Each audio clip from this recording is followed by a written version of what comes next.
नमस्कार, सुदर्शन न्यूज में आपका स्वागत है। रात के 10 बज चुके हैं। 10 की बात के साथ मैं हूं मुकेश कुमार। आज 10 की बात में विस्तार से हम बात करेंगे साइबर क्राइम की, जिस क्राइम में लाखों लोग जो है फंसे हुए हैं और आपका लाखों करोड़ों का नुकसान करते जा रहे हैं। लेकिन अगर आपके साथ ये हादसा हो जाए तो आप इससे कैसे निकलेंगे, कैसे बचाव करेंगे और अब तक दुनिया में कितने लोग हैं हर एक साल इस क्राइम का शिकार हो रहे हैं, वो आपको बताएंगे विस्तार से। उसके बाद बताएंगे क्या हो रहा है आज ट्रेंडिंग और क्या है वायरल। उसके बाद देश और दुनिया की जो बड़ी खबर कल आप देखेंगे अखबार में, वो आज ही रात में हम आपको बताएंगे। उसके बाद शुभ रात्रि करने से पहले एक गुड न्यूज आपको सुनाएंगे, फिर कहेंगे गुड नाइट आपको और आपसे लेंगे विदा। तो करते हैं शुरुआत 10 की बात की विस्तार से के साथ।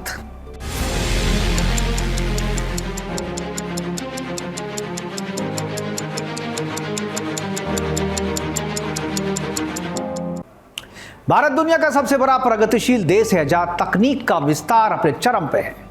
पर जैसे हर सिक्के के दो पहलू होते हैं, वैसे ही तकनीकी रूप से सिक्के के भी दो पहलू हैं, एक नायक तो दूसरा खलनायक।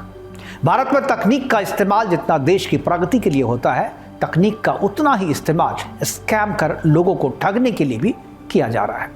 कभी पैसे का लालच देकर तो कभी डर दिखाकर ऑनलाइन ठगी करने वाले लोग अपने इरादों में कामयाब हो रहे हैं और देश को हर साल करोड़ों की चपत लगा रहे हैं, देश को खोखला बना रहे हैं। 2024 के शुरुआती 9 महीनों में भारत ने साइबर फ्रॉड के रूप में लगभग 11,333 करोड़ रुपए गंवा दिए। भारतीय गृह मंत्रालय के तहत काम करने वाले Indian cyber crime coordination centre यानी 14C के मुताबिक इस वर्ष साइबर फ्रॉड के 12 लाख से अधिक मामले दर्ज किए गए। यह आंकड़ा एक गंभीर चेतावनी है क्योंकि 45% से अधिक मामले दक्षिण एशियाई देशों जैसे कंबोडिया, म्यांमार, लाओस से उत्पन्न हो रहे हैं, वहां से शुरू हो रहे हैं। साइबर ठगों के नए नए तरीके हर महीने सामने आ रहे हैं जो प्रशासन और पुलिस की सख्त निगरानी के बावजूद लगातार बढ़ते जा रहे हैं और एक चुनौती पेश कर रहे हैं। हाल ही में प्रधानमंत्री नरेंद्र मोदी ने अपने मन की बात कार्यक्रम में इस डिजिटल धोखाधड़ी का ध्यान लोगों को तरफ आकर्षित करते हुए कहा था कि कोई भी सरकारी एजेंसी किसी व्यक्ति से फोन या वीडियो कॉल के जरिए जांच के लिए संपर्क नहीं करती। मोदी ने जनता को सतर्क रहने की सलाह दी और यह स्पष्ट किया कि डिजिटल अरेस्ट जैसा कोई सिस्टम कानून की प्रक्रिया में है ही नहीं। मोदी जी ने क्या कहा यह भी आपको सुनाते हैं और आइए अब आपको बताते हैं कि फ्रॉडकास्ट आपको कैसे अपने जाल में फंसाते हैं। ग्राफिक्स के जरिए फ्रॉड होते हैं और ये फ्रॉड कैसे होते हैं आपको ग्राफिक्स के जरिए हम बताते हैं। हमारे स्क्रीन पर आप देख सकते हैं। जिससे स्टेप पहल 1 जो होता है, पहली बार आपसे व्यक्तिगत जानकारी जो है कोई व्यक्ति फ़ोन करके मांगेगा या आपसे व्यक्तिगत जानकारी जुटाने के लिए वो अपने तरीके का इस्तेमाल करेगा।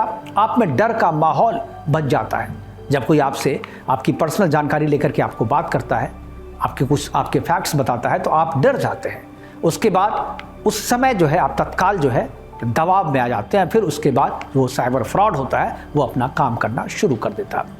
CFC FRMs के आंकड़े के अनुसार 2021 से लेकर अब तक करीब 30,05,000 साइबर अपराधों की रिकॉर्ड जो है वो रिपोर्ट दर्ज हो चुकी है, जिसमें करीब 27,914 करोड़ रुपए की चपत लग चुकी है। यह आंकड़े साइबर धोखाधड़ी के खतरे को और भी बड़ा बनाते हैं।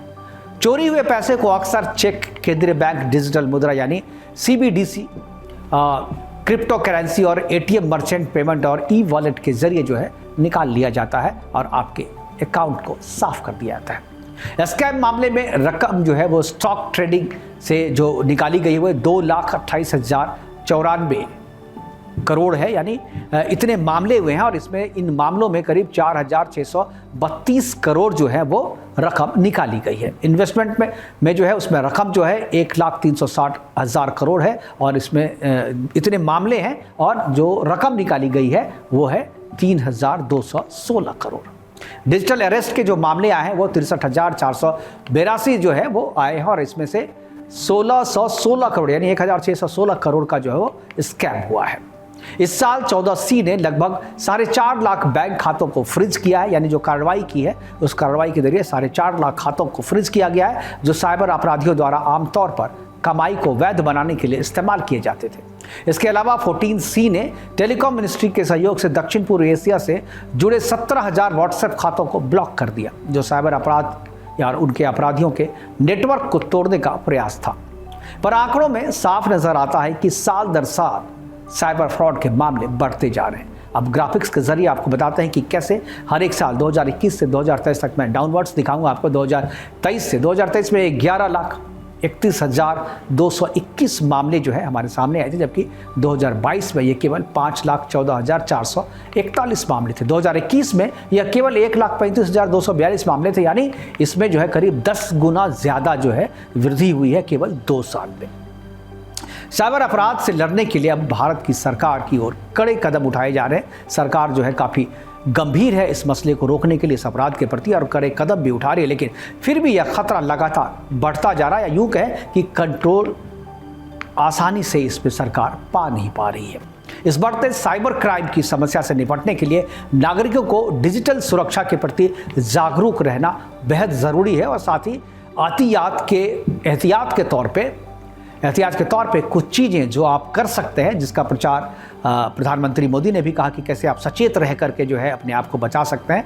और जो डिपार्टमेंट ऑफ टेलीकम्युनिकेशन जो है वो भी आपको ये बताती है, बैंक की तरफ से भी बताया जाता है कि आप किस तरीके से आप एहतियात बरतें, सावधानियां बरतें, जिससे आप इस क्राइम से, इस फ्रॉड से बच सकते हैं। जो आमतौर पर कहा जाता है कि कुछ चीज़ें अगर आप कर सकते हैं तो आपको इस तरीके के फ्रॉड से बचाया जा सकता है। ग्राफिक्स में हम आपको दिखाते हैं। सबसे पहले रुको, सोचो और फिर एक्शन लो, यानी तत्काल अगर कोई फ़ोन आए, कोई मैसेज आए तो तुरंत उसे क्लिक नहीं करना है, तुरंत उस पर कोई रिएक्ट नहीं करना है। पहले सोचिए, रुकिए और फिर उसके बाद रिएक्ट कीजिए। राष्ट्रीय साइबर हेल्पलाइन जो है 1930, इस पर खबर दें अगर आपको लगता है कि कोई साइबर क्राइम करने की कोशिश कर रहा है, कोई आपको बुली कर रहा है, या कोई आपको साइबर अरेस्ट करने की कोशिश कर रहा है, तो आप उसे डिजिटल अरेस्ट करने की कोशिश कर रहा है तो 1930 पर आप सूचना दे करके आप बता सकते हैं, शिकायत कर सकते हैं। cybercrime.gov.in पर भी आप रिपोर्ट कर सकते हैं सीधा जा करके, और परिवार और पुलिस को सूचित करें और सबूत को सुरक्षित रखें। यानी जैसे आपके पास जो मैसेज आया है उसे आप डिलीट ना करें। अगर आपने शिकायत की है तो आपके पास जो मैसेज आया है, जो अगर कॉल है, कॉल की रिकॉर्डिंग है, तो उसे आप जो है सुरक्षित रखें ताकि उसका इस्तेमाल जो है वो सबूत के तौर पर किया जा सके। अब साइबर फ्रॉड का जो जाल है उसमें लोग केवल तकनीक जो है उसमें बहुत ही बड़ी खलनायक के रूप में, क्योंकि जिन लोगों को तकनीक का इस्तेमाल नहीं आता है उतना करना, जो उतना टेक सेवी नहीं होते हैं, उनको ये जो साइबर फ्रॉड वाले हैं वो आसानी से अपनी जान में फंसा लेते हैं। तो साइबर फ्रॉड के बारे में और जो डिजिटल अरेस्ट है उसके बारे में विस्तार से मैंने अभी आपको बताया, और उसके बाद मुझे लगता है कि कोई भी डाउट आपको नहीं होगी। और अगर आपको लगता है कि इसके बाद भी कुछ चीज़ें हैं जो आपको जाननी चाहिए तो सरकार की वेबसाइट है, सरकार की वेबसाइट पे आप जा करके इसकी जानकारी ले सकते हैं। लेकिन जो की फैक्टर है इसमें, की फैक्टर ये है कि अगर इस तरीके का कोई कॉल आपको आता है जिसमें आपको लगता है कि आपकी जानकारी बता करके आपको डराने की कोशिश की जा रही है, तो ऐसे कॉल से आप डरिए मत, बल्कि उसे सीधा ख़त्म कीजिए, उस कॉल को एंड कर दीजिए। उसके बाद 1930 पर फ़ोन करके उसकी शिकायत कर दीजिए। तो विस्तार से साइबर फ्रॉड के बारे में अभी इतना ही। अभी वक्त एक छोटे से ब्रेक का, ब्रेक के बाद जब वापस इंटरेस्टिंग है, और ये जो खबर है वो जेल में बंद हर कैदी को जिस तरीके से सबसे बड़ी ख्वाहिश ये होती है कि वो जल्द से जल्द रिहा हो जाए। कई बार छोटे मोटे अपराधों में भी सही से पैरवी नहीं होने के कारण बहुत सारे बंदी जो है लंबे समय तक जेल में ही रह जाते हैं और उन्हें जमानत तक नहीं मिल पाती। हाल ही में उत्तर प्रदेश की कन्नौज जेल से रिहा होने वाले एक कैदी को बाहर आने की इतनी खुशी हुई कि वह जेल के गेट पर ही नाचने लगा। यह वीडियो अब सोशल मीडिया पर काफ़ी वायरल हो रहा है। जानकारी के अनुसार कुछ महीने पहले शिवा नाम के एक युवक को मारपीट के एक मामले में जेल भेज दिया गया था। उसकी जमानत कराने वाला कोई नहीं था। एक एनजीओ की तरफ से शिवा को मुफ्त कानूनी मदद दी गई। शिवा की जमानत राशि भी एनजीओ की तरफ से जमा भरी की गई और इसके बाद से उसकी रिहाई सुनिश्चित हो पाई। जेल के मेन गेट से बाहर आने के बाद शिवा ने सोनू निगम के गाने एक मुट्ठी आसमान पर जमकर डांस किया और उसका डांस जो है काफ़ी वायरल हो रहा है। इसे देख करके लोग कह रहे हैं और सोच भी रहे हैं कि आखिर हमारी न्याय प्रक्रिया कैसी है। और वैसे लोग जिनके पास कोई कानूनी सहायता नहीं है, अगर वो किसी लफड़े में फंस करके जेल चले जाते हैं तो उनको बाहर आना काफ़ी मुश्किल हो जाता है। और मुश्किल वक्त में जो साथ देता है वही उसका सही दोस्त होता है। और उसके बाद वहाँ से आने, जेल से बाहर आने की जो खुशी होती है, उस खुशी का इजहार जो है इस व्यक्ति ने किया है, वो जो काफ़ी वायरल हो रहा है। तो ये थी बात वायरल वीडियो की। अब बात करते हैं आपसे हेडलाइन की। यानी जब कल सुबह आप अखबार पढ़ेंगे और अखबार में जो हेडलाइन आप देखेंगे वो हेडलाइन ज़्यादातर हम आपको रात में ही बता देते हैं। तो आज जो पहली हेडलाइन है वो लोकसभा और राज्यसभा से है। लोकसभा और राज्यसभा का सत्र जो है वो हंगामे के आसार जो है कल भी चढ़ने की उम्मीद जताई जा रही है। ऐसा लग रहा है कि कल भी जो है विपक्ष जो है इसमें हंगामा करेगा अडानी के मुद्दे पर और संभल के मामले पर। दोनों ही सदनों में जमकर आज हंगामा हुआ था, कल भी हंगामे के आसार। हालांकि कल के बाद जो है सदन जो है सोमवार तक के लिए स्थगित कर दिया जाएगा। और जो दूसरी खबर है वो उड़ीसा से है। कल उड़ीसा के दौरे पर प्रधानमंत्री मोदी रहेंगे। बंगाल की खाड़ी में चक्रवात फैगल कल दिख सकता है और अपना रुद्र रूप जो है वो भी दिखा सकता है। इसके कारण उत्तर भारत में कड़ाके की ठंड से पारा गिरने की संभावना है और कड़ाके की ठंड की शुरुआत होने की भी संभावना है। और कल की हेडलाइन के बाद से जैसा कि हम रोज बताते हैं आपको शुभ रात्रि कहने से पहले एक अच्छी खबर, एक गुड न्यूज़ आपको बताते हैं। और आज का जो गुड न्यूज़ है वो हम लाए हैं आपको। और आज जो गुड न्यूज़ है उस सेक्शन में हम आपके लिए एक ऐसी खबर लाए जिसे सुनकर आपके मन में खुशी की लहर दौड़ जाएगी। देश में सरकारी नौकरी की तलाश कर रहे युवाओं के लिए एक बहुत बड़ी खुशखबरी है। रेलवे से लेकर बैंक तक नौकरियों का शानदार अवसर जो है इस बार निकला है। और इस पर आप जो एलिजिबिलिटी है उसको देख करके अप्लाई कर सकते हैं। इसके लिए उम्मीदवार अपनी योग्यता के अनुसार विभिन्न पदों पर आवेदन कर सकते हैं। तो आइए आपको बताते हैं कि ये नौकरियां किस विभाग में है और आपका इंतजार कर रही है कि आए आप उसे ज्वाइन करें। कैसे जानकर ग्राफिक्स के जरिए जो है आपको बताते हैं। Eastern railway recruitment 2024 eastern railway में विभिन्न पदों के लिए वैकेंसी निकली है। स्पोर्ट्स कोटा के तहत ग्रुप सी और ग्रुप डी के कुल 60 वैकेंसी जो है वो योग्य उम्मीदवारों के लिए निकाली गई है।